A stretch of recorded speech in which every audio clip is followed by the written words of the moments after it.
नमस्कार विद्यार्थी मित्रांनो. अर्थशास्त्र पेपर क्रमांक 3 कृषी अर्थशास्त्र च्या अभ्यासक्रमामध्ये आपण तिसऱ्या टॉपिकमध्ये आहोत. मागच्या व्हिडिओमध्ये आपण यापूर्वीच्या लेक्चर्समध्ये आपण कृषी विपणनाच्या समस्या आणि त्या समस्यांवरच्या उपाययोजना हा भाग पाहिला. या संदर्भातले 2 व्हिडिओ आपण पाहिले. आत्ताच्या व्हिडिओमध्ये आपल्याला या तिसऱ्या टॉपिकमधला नॅशनल ॲग्रिकल्चर मार्केट, राष्ट्रीय कृषी बाजार ही संकल्पना समजावून घ्यायची. ही संकल्पना या टॉपिकमधला शेवटचा मुद्दा आहे.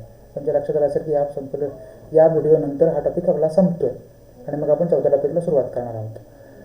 तर राष्ट्रीय कृषी बाजार म्हणजे काय हे आपण समजावून घेणार आहोत. राष्ट्रीय कृषी बाजार ही भारतातल्या शेतकऱ्यांसाठी भारत सरकारनं उपलब्ध करून भारत सरकारने उपलब्ध करून दिलेला असा एक शेतकऱ्यांसाठी शेतमालाच्या विक्रीसाठीचा एक इलेक्ट्रॉनिक मंच आहे, इलेक्ट्रॉनिक प्लॅटफॉर्म आहे किंवा इंटरनेटच्या माध्यमातून उपलब्ध करून दिलेला एक बाजार आहे. भारतातल्या शेतकऱ्यांचा महत्त्वाचा प्रॉब्लेम हा आहे की महत्त्वाची समस्या ही आहे की त्यांना संपूर्ण देशभरामधली मार्केट टॅप करता येत नाहीत, शक्य होत नाहीत. शेतकरी कुठल्या तरी एखाद्या राज्यामध्ये, कुठल्या एखाद्या कोपऱ्यामध्ये, एखाद्या गावामध्ये असतो आणि तो जर देशाच्या पातळीवर काय चाललंय, देशाच्या पातळीवर वेगळ्या शेतमालाला कशा प्रकारचे भाव आहेत आणि तिथे जर विकायचे म्हटले, म्हणजे उदाहरणार्थ समजा महाराष्ट्रातल्या रत्नागिरी जिल्ह्यातल्या संगमेश्वर तालुक्यातल्या एका खेड्यातला एक शेतकरी आहे आणि तो मोठ्या प्रमाणात काजूची शेती करतोय आणि त्याला काजू राष्ट्रीय पातळीवर समजा विकायचा आहे. तर त्याच्यासाठी त्याला शक्य होत नाही. समजा त्याला दिल्लीमध्ये काय भाव चालला आहे किंवा आणखीन कुठे काय भाव चालला आहे याची माहिती फारशी उपलब्ध होत नाही आणि संपूर्ण देशभरातल्या शेतकऱ्यांना टॅप करता येईल अशा प्रकारची यंत्रणासुद्धा त्याच्याकडे असत नाही. त्यामुळे संपूर्ण देशभरातल्या खरेदीदारांसमोर आपला माल उपलब्ध करून देता येईल आणि तिथे जो सगळ्यात चांगला भाव मिळेल त्याला तो विकता येईल अशा प्रकारची यंत्रणा नव्हती आपल्याकडे. त्यामुळे राज्यांच्या सीमांच्या पलीकडे जाऊन कृषी विपणनासाठी काम करणारी एक यंत्रणा निर्माण करणं अत्यंत आवश्यक होतं. अनेक वर्षाची ती देशातल्या प्रगत शेतकऱ्यांची मागणी होती. अनेक वर्ष ही मागणी चालली होती. त्यामध्ये अनेक प्रकारचे प्रॉब्लेम होते. परंतु 14 एप्रिल 2016 या दिवशी सरकारनं शेतकऱ्यांच्या या समस्यांवर किंवा या प्रकारच्या समस्यांवर उपाय म्हणून शेतकऱ्यांना शेतमालाच्या विक्रीसाठी एक ई प्लॅटफॉर्म किंवा इंटरनेटच्या माध्यमातून इलेक्ट्रॉनिक प्लॅटफॉर्म उपलब्ध करून दिला, इलेक्ट्रॉनिक मंच उपलब्ध करून दिला की ज्याला नॅशनल ॲग्रिकल्चर मार्केट असं म्हणतात. शॉर्ट फॉर्ममध्ये त्याला ई नाम असं म्हणतात. ई फॉर इलेक्ट्रॉनिक्स आणि नाम म्हणजे NAM आणि L नॅशनल ॲग्रिकल्चर मार्केट. तर हा जो नॅशनल ॲग्रिकल्चर मार्केट राष्ट्रीय कृषी बाजार ज्याला आपण मराठीमध्ये म्हणू शकतो, हा जो राष्ट्रीय कृषी बाजार आहे हा भारतातल्या शेतकऱ्यांसाठीचा, संपूर्ण देशभरामधल्या शेतकऱ्यांचा देश पातळीवरचा, राष्ट्रीय पातळीवरच्या शेतमालाच्या विक्रीचा ऑनलाईन मंच आहे असं म्हणता येतं. भारत सरकारचं, केंद्र सरकारचं जे कृषी मंत्रालय आहे बरोबर, ministry of agriculture and farmers welfare, शेतकरी कल्याण आणि कृषी मंत्रालय जे आहे भारत सरकारचं केंद्रीय पातळीवरचं, त्या मंत्रालयाच्या अंतर्गत हा प्लॅटफॉर्म सुरू करण्यात आलेला आहे. ओके. आणि त्यातून एक प्रकारे संपूर्ण देशभरामध्ये एक संघ स्वरूपाची कृषी मालाची बाजारपेठ भारतीय शेतकऱ्यांना किंवा उत्पादकांना उपलब्ध होण्यास मदत होते आहे. आपल्याला आजच्या व्हिडिओमध्ये हा ई नाम किंवा नॅशनल ॲग्रिकल्चर मार्केट काय आहे हे आपल्याला थोडक्यात समजावून घ्यायचं आहे. उत्तम फसल उत्तम इनाम ही याची टॅगलाईन आहे. उत्तम फसल उत्तम इनाम ही या नॅशनल ॲग्रिकल्चर मार्केटची टॅगलाईन आहे. आणि www.enam.gov.in या वेबसाईटच्या माध्यमातून भारतातल्या शेतकऱ्यांना शेतमालाच्या विक्रीसाठी हा मंच उपलब्ध करून देण्यात आलेला आहे. याच्यामध्ये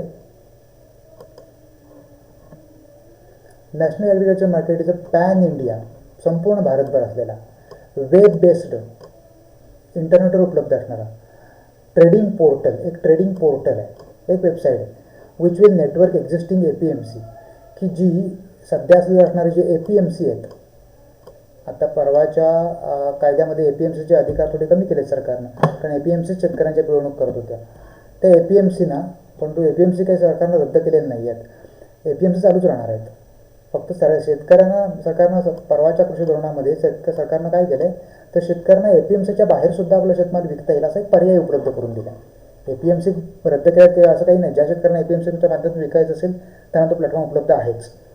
इथं सरकारनं काय केलं तर देशातल्या सगळ्या ज्या APMC आहेत, ॲग्रिकल्चर प्रोड्यूस मार्केटिंग कमिटीज, त्यांचं नेटवर्क केलं आहे, त्यांना एकत्र आणलं आहे. आणि इतर जी मार्केट यार्ड्स आहेत, APMCच्या पलीकडची इतर स्वरूपाची मार्केट यार्ड जी आहेत, त्यांना एकत्र एका इलेक्ट्रॉनिकच्या प्लॅटफॉर्मवर एकत्र आणलं आहे, या वेबसाईटच्या माध्यमातून, नामच्या या वेबसाईटच्या माध्यमातून एकत्र आणलं आहे. आणि त्यातून एक प्रकारचं युनिफाईड, एकसंघ स्वरूपाचं राष्ट्रीय बाजार निर्माण करण्याचा प्रयत्न सरकारनं केला आहे. विशेषतः कृषी आणि इतर कृषी संबंधित उत्पादनांसाठीचा हा बाजार आहे. हा बाजार सुरू करण्याची उद्दिष्ट पुढील प्रकारची आहेत. शेतकऱ्यांना बेटर प्राईस आणि बार्गेनिंग पॉवर, शेतकऱ्यांना चांगली किंमत मिळावी, शेतकऱ्यांची बार्गेनिंग पॉवर, वाटाघाटीची सौदा शक्ती वाढावी, त्यानंतर access to more market for buyers, शेतकऱ्यांना अधिक चांगली बाजारपेठ उपलब्ध व्हावी त्यांच्या शेतमालासाठी. इतर चांगल्या म्हणजे उदाहरणार्थ रत्नागिरी जिल्ह्यातल्या शेतकऱ्याला आपला शेतमाल जर पंजाबमधल्या खरेदीदाराला विकायचा असेल, तर जर त्याला चांगला भाव द्यायला तयार असेल, तर त्या प्रकारची व्यवस्था आत्तापर्यंत नव्हती. नामच्या माध्यमातून ही व्यवस्था आता मागच्या 4 वर्षामध्ये उपलब्ध झालेली दिसते आहे. त्यानंतर इन्क्रीज कॉम्पिटेटिव्हनेस, देशामध्ये शेतकऱ्यांमध्ये स्पर्धाक्षमता वाढवणे. आपोआप राष्ट्रीय पातळीवर शेतकरी आपला शेतमाल विकायला लागल्यामुळे त्या शेतकऱ्यांच्यामध्ये अंतर्गत स्पर्धा सुरू होईल आणि त्यातून चांगला माल देण्यासाठी प्रयत्न सुरू होतील. एस्टॅब्लिश्ड क्वालिटी असेसिंग सिस्टीम, या माध्यमातून एक प्रकारे शेतकऱ्यांच्या शेतमालाच्या गुणवत्तेची असेसमेंट करणारी यंत्रणा निर्माण केली गेली, परीक्षण करणारी यंत्रणा निर्माण केली गेली. त्यानंतर real time information of price and trade, शेतकऱ्यांना शेतमालाच्या किमतीच्या आणि एकंदरीत व्यापाराच्या उलाढालीची वास्तविक माहिती रोजच्या रोज उपलब्ध व्हावी यासाठी हा प्लॅटफॉर्म किंवा ह्या मंचावरून प्रयत्न होत आहेत. त्यानंतर transparent and quick financial transactions, त्याचबरोबर ताबडतोब वित्तीय स्वरूपाचे जे ट्रान्झॅक्शन्स आहेत. बऱ्याच वेळा काय होत होतं यापूर्वीच्या कालखंडामध्ये, म्हणजे आता हा प्लॅटफॉर्म आहे ज्याचा काय सगळे शेतकरी लाभ घेतात असं म्हणता येत नाही, पण देशातले मोठे शेतकरी याचा नक्की लाभ आता घ्यायला लागलेले आहेत. हळूहळू छोटे शेतकरी पण याच्यावर पोहोचतील. परंतु हा प्लॅटफॉर्म उपलब्ध होण्यापूर्वीची जी व्यवस्था होती किंवा आजही ती अस्तित्वात आहे, त्याच्यामध्ये शेतकरी आपला शेतमाल नेऊन APMCमध्ये किंवा मंडीमध्ये विकतो. विकताना तर त्याच्यामध्ये त्यांच्या वजनामध्ये हे केले जाते, त्यांना घट केली जाते, कारण शेतमालाचे वजन नंतर कमी होतं असं काहीतरी सांगून त्यांना 110 किलो म्हणजे 100 किलो अशा प्रकारचे वेगळीच मापं त्याच्यामध्ये लावली जातात. त्यानंतर किंमत कमी दिली जाते, परंतु दिलेलं जे बिल होतं त्याच्यामधनं वेगळ्या प्रकारचे कसले कर बिल, कसल्या पावत्या देणगीच्या पावत्या आणि कसल्या तत्सम स्वरूपाच्या गोष्टी कापून घेतल्या जातात आणि त्यामुळे शेतकऱ्याची एक प्रकारे फसवणूक होते. आणि त्याचबरोबर हे पैसे ताबडतोब मिळतील याची पण गॅरंटी नाही. त्यावेळेला ते पैसे लगेच मिळणार नाहीत. होलसेलर ज्यावेळेला खाली रिटेलरला विकेल त्यानंतर ते पैसे शेतकऱ्यांना देणार वगैरे वगैरे. परंतु या माध्यमातून एक प्रकारे क्विक फिनान्शियल ट्रान्झॅक्शन्स, ताबडतोबीची वित्तीय व्यवहार पूर्ण करणे, माल खरेदीदारांना खरेदी करायला लगेच पैसे जमा करणं. जसं एक प्रकारे स्टॉक एक्सचेंजवर जसे शेअर मार्केटचे शेअर्सचे व्यवहार होतात त्या पद्धतीचे व्यवहार आहेत. आणि ट्रान्सपरंट स्वरूपाचे व्यवहार, ओके, कुठल्याही प्रकारची लफाछपी व्यवहारामध्ये नाही, अशा प्रकारचे व्यवहार निर्माण करणं ही या नॅशनल ॲग्रिकल्चर मार्केट, राष्ट्रीय कृषी बाजार स्थापन करण्यापाठीमागची उद्दिष्ट आहेत. त्यानंतर काही रिफॉर्म्सची गरज आहे हा बाजार पुढे कार्यरत राहण्यासाठी. एक म्हणजे provision of electronic trading as a mode of price discovery. यातून एक प्रकारे शेतकऱ्यांना आपल्या शेतमालासाठी योग्य किंमत कोणती ते शोधणं सोपं होतं. Single point levy for market fee. कसं होतं, शेतकऱ्यांच्या शेतमालावर जी वेगळ्या प्रकारची फी बसवली जाते ती इथं थोड्या प्रमाणात पण ती एकदाच बसते, सिंगल पॉईंटला बसते. APMCमध्ये आणि इतर स्वरूपाच्या ह्याच्यामध्ये ती अनेक वेळा बसू शकते की अनेक वेळा बसते. ओके. त्यानंतर unified trade licence valid across all the market of the state. त्याचबरोबर शेतकऱ्याला आपला शेतमाल विकण्यासाठी संपूर्ण देशभरामधल्या सर्व राज्यांमध्ये चालू शकेल अशा प्रकारचं परवाना उपलब्ध करून देणे या माध्यमातून हा बाजार कार्यरत आहे. या बाजारासाठी, हा बाजार कार्यक्षमतेने चालवण्यासाठी केंद्र सरकार राज्य सरकारना वेगळ्या प्रकारची मदत करते. यामध्ये 30 लाखांपर्यंत प्रत्येक बाजारपेठेच्या मागं 30 लाखांपर्यंत यामध्ये फॉर IT आणि quality assessing lab related infrastructure प्रत्येक राज्य सरकारला एक क्वालिटी असेइंग लॅब, शेतमालाची गुणवत्ता तपासण्यासाठीची एक लॅबोरेटरी, प्रयोगशाळा उभारण्यासाठी आणि ITचं इन्फ्रास्ट्रक्चर, इन्फॉर्मेशन टेक्नॉलॉजी म्हणजे इंटरनेट तत्सम स्वरूपाचं इन्फ्रास्ट्रक्चर उभं करण्यासाठी 30 लाख रुपये केंद्र सरकार राज्य सरकारना देत आहे. प्रत्येक बाजारामागे जेवढे बाजार सरकार राज्य सरकार स्थापन करतील विभागीय पातळीवर त्या प्रत्येक बाजारामागे. त्यानंतर 1 IT expert Mandi for a year. त्यानंतर एक IT एक्सपर्ट प्रत्येक मंडीमागं ज्या ज्या ठिकाणी ही मार्केट स्थापन राज्य सरकार करेल ई नामची, त्या प्रत्येक बाजारपेठेमागं एक IT एक्सपर्ट केंद्र सरकार पुरवणार आहे. इन्फॉर्मेशन टेक्नॉलॉजी एक्सपर्ट केंद्र सरकार पुरवणार. त्यानंतर नाम सॉफ्टवेअर हे सुद्धा केंद्र सरकार राज्य सरकारना पुरवणार आहे. आणि नॅशनल ॲग्रिकल्चर मार्केटचे जे सॉफ्टवेअर लागणार त्या संदर्भातलं ते पुरवणार आहे. त्यानंतर दुसऱ्या टप्प्यावर सॉर्टिंगसाठी, ग्रेडिंगसाठी आणि पॅकेजिंगसाठी केंद्र सरकार 40 लाख पर मार्केट प्रति बाजारपेठ 40 लाख एवढी रक्कम पुरवणार आहे. त्यानंतर तिसऱ्या टप्प्यावर प्रत्येक मार्केट कंपोजिट युनिटसाठी, मार्केट फॉर कंपोजिट युनिटसाठी आणखीन 5 लाखाची मदत केंद्र सरकार करणार आहे. बरोबर. 17-18च्या बजेटमध्ये प्रपोज करण्यात आलेल्या गोष्टी आहेत, बाबी आहेत की ज्या माध्यमातून केंद्र सरकार प्रत्येक मार्केटच्या मागे जवळजवळ 75 लाख रुपये, राज्यामध्ये जेवढी मार्केट राज्य सरकार स्थापन केली त्या प्रत्येक मार्केटच्या मागे, बाजारपेठेच्या मागे 75 लाख रुपये या माध्यमातून मदत करणार. त्याचबरोबर IT एक्सपर्ट आणि पुरवणार आहे ते वेगळंच, नाम सॉफ्टवेअर वगैरे वगैरे. केंद्र सरकारच्या मदतीनं अशा प्रकारचे नाम बाजारपेठा किंवा नॅशनल ॲग्रिकल्चर बाजारपेठा उभ्या राहत आहेत. यातून शेतकऱ्यांना कोणकोणते लाभ होऊ शकतात? एक म्हणजे ॲक्सेस टू वायडर मार्केट. शेतकऱ्यांना मोठ्या बाजारपेठेला ॲक्सेस मिळेल, मोठ्या बाजारपेठेमध्ये शेतकऱ्यांचा प्रवेश होईल, हा एक फायदा आहे. त्यामुळे reduction in dependency on local buyers and middleman. त्यामुळे काय होईल, शेतकऱ्यांची जी डिपेंडन्सी, अवलंबित्व स्थानिक खरेदीदार आणि मध्यस्थ मिडलमॅन यांच्यावरची जी शेतकऱ्यांची जी हे आहे अवलंबित्व आहे ते काय होईल, ते कमी होईल, रिडक्शन होईल त्याच्यामध्ये. स्थानिक शेतकऱ्यांना बऱ्याच वेळा काय होतं, लांब नेऊ शकत नसल्यामुळे, बाहेरच्यांना विकू शकत नसल्यामुळे, त्यामध्ये मर्यादा असल्यामुळे शेतकरी काय करतात, स्थानिक खरेदीदाराला विकून मोकळे होतात किंवा मध्यस्थाना कोणी येईल त्याला विकून मोकळे होतात. ती जे अवलंबित्व आहे ते अवलंबित्व करून शेतकऱ्याला हा एक प्रकारचा पर्याय उपलब्ध होईल की राष्ट्रीय पातळीवर तो आपला शेतमाल विकू शकेल. दुसरा फायदा म्हणजे real time information of arrivals and price for each market. प्रत्येक बाजारपेठेमध्ये किती अरायवल्स म्हणजे किती आगमन झालं आहे शेतमालाचं, वेगळ्या प्रकारच्या शेतमालाचं किती आगमन झालं आहे, किती टन आला, अमुक प्रकारचं कडधान्य किती आलं, अमुक प्रकारचं धान्य प्रत्येक बाजारपेठेमध्ये किती येतं आहे आणि त्याची त्या दिवसाची किंमत काय आहे, याची रिअल टाईम इन्फॉर्मेशन, त्या वेळची माहिती, वर्तमान माहिती शेतकऱ्यांना उपलब्ध होऊ शकते. ओके. त्यामुळे प्रत्येक बाजारपेठेच्या मध्ये अशा प्रकारची रिअल टाईम इन्फॉर्मेशन उपलब्ध होऊ शकते. त्यानंतर 3 ट्रान्सपरन्सी इन ऑक्शन प्रोसेस. त्यानंतर याचे ऑक्शन प्रोसेस आहे, लिलावाची पद्धत आहे, त्याच्यामध्ये ट्रान्सपरन्सी आहे. जसं शेअर मार्केटमध्ये शेअरचा लिलाव ऑनलाईन होतो, मला सगळ्यांना कळतं कोण काय बीट लावतो आहे, कोण कितीला कोण विकायला तयार आहे आणि कोण किती मागायला तयार आहे. तशा प्रकारची ट्रान्सपरन्सी या ऑनलाईन ट्रेडिंगमुळे इथे उपलब्ध होती आहे. त्यानंतर शेतकऱ्यांच्या दृष्टीने ॲश्युअर्ड अँड टाईमली पेमेंट. त्याचबरोबर पेमेंटची खात्री झाली आणि वेळेत शेतकऱ्यांना आपल्या शेतमालाची किंमत वेळेत आणि खात्रीने मिळू लागली. ह्याचा आणखीन एक फायदा आहे. बेनिफिट्स टू APMC बाजारपेठ आहेत त्यांना सुद्धा फायदेशीर आहे. APMCच्या बाजारपेठांच्या दृष्टीने इफेक्टिव्ह मॉनिटरिंग, त्यांना मॉनिटरिंग करणं सोपं झालं, लक्ष ठेवणं सोपं झालं, ॲनालिसिस आणि फोरकास्टिंग करणं सोपं झालं, कारण सगळं आता ऑनलाईन होतं आहे. त्यासाठी IT एक्सपर्ट केंद्र सरकार पुरवते. त्यामुळे APMCला हे ॲनालिसिस करणं, त्याचं फोरकास्टिंग करणं म्हणजे भविष्यकाळामध्ये हा ट्रेंड कसा राहील याचा अंदाज घेणं वगैरे सोपं झालं. Increase in relation of Mandi fee because of reduction in offline trade.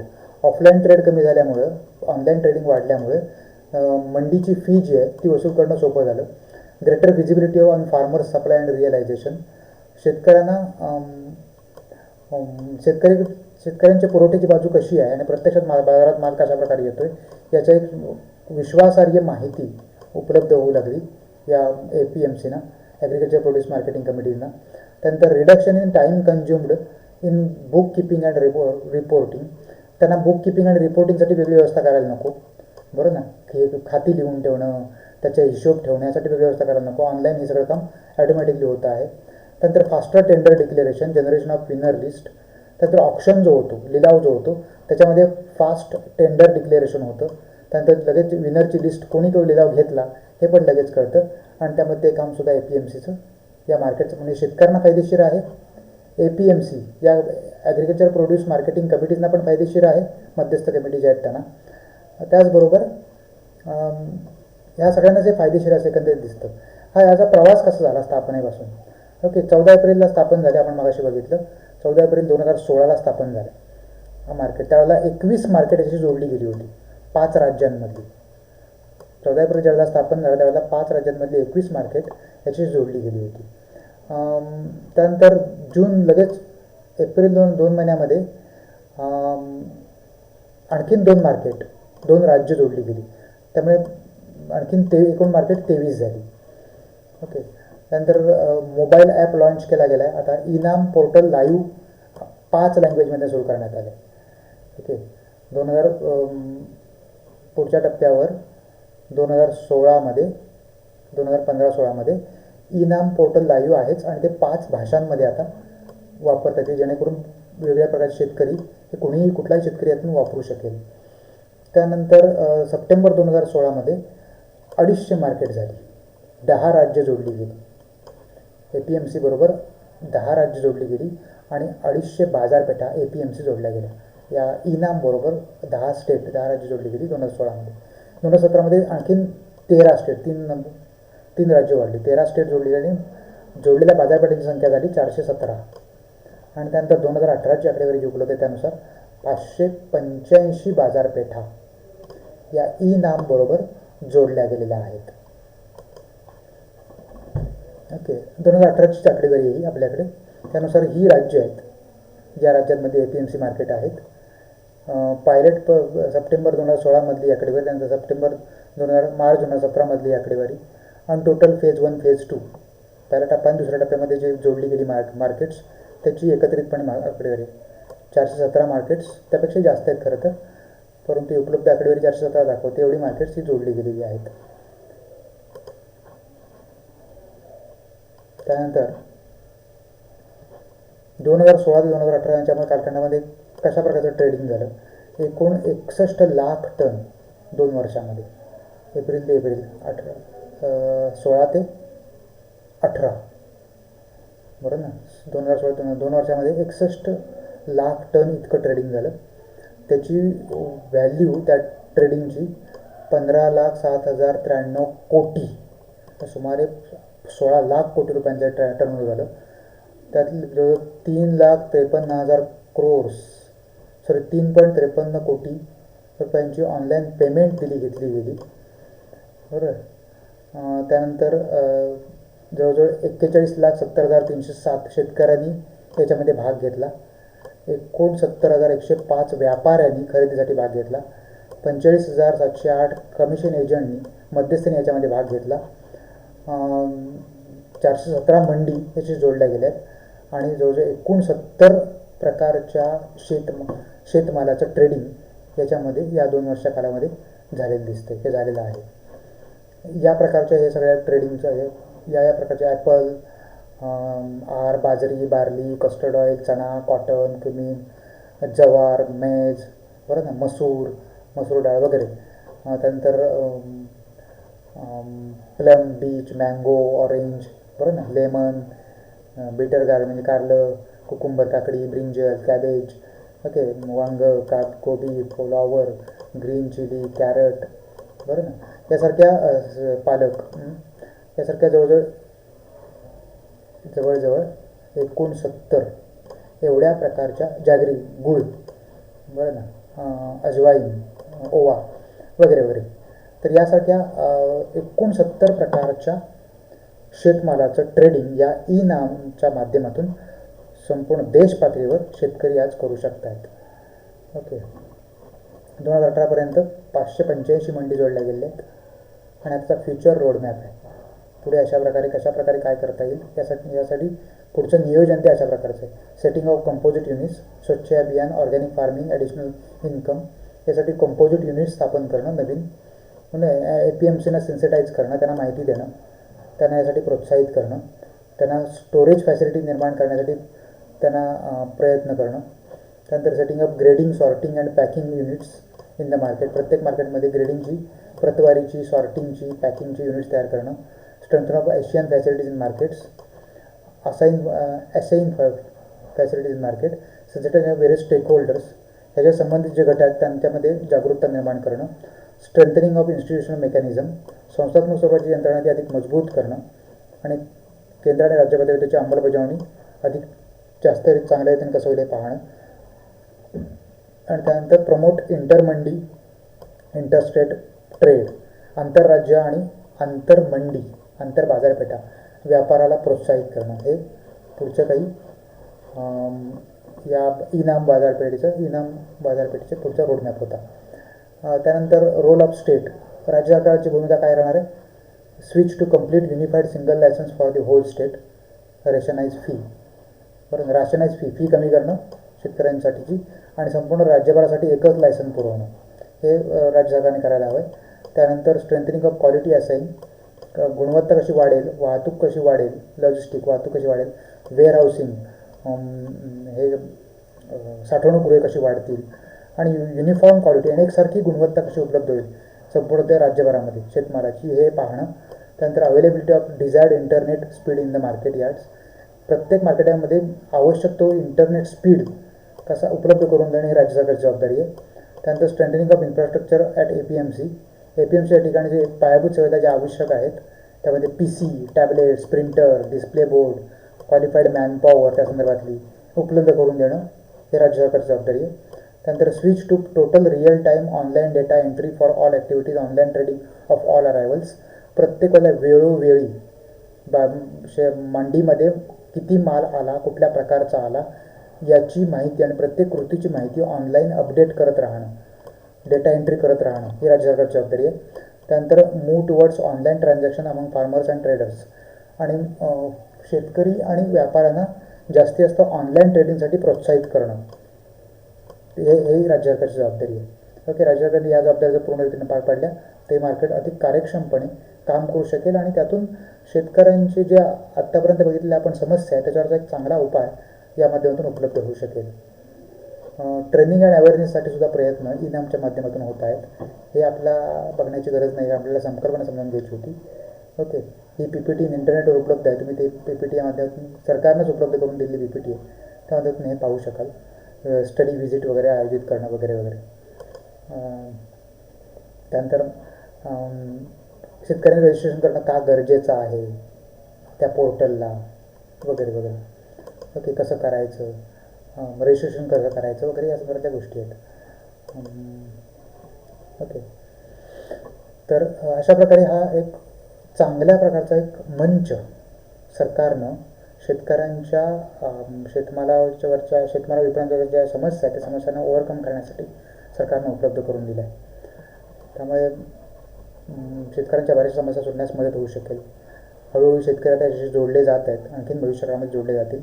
देशातल्या सगळ्या राज्य सरकारने जर जोर लावला तर देशातले बहुतांश शेतकरी याच्याशी जोडले जाऊन आपला शेतमाल राष्ट्रीय पातळीवर विकू शकतील आणि त्यांना चांगला त्यातून लाभ उपलब्ध होऊ शकेल.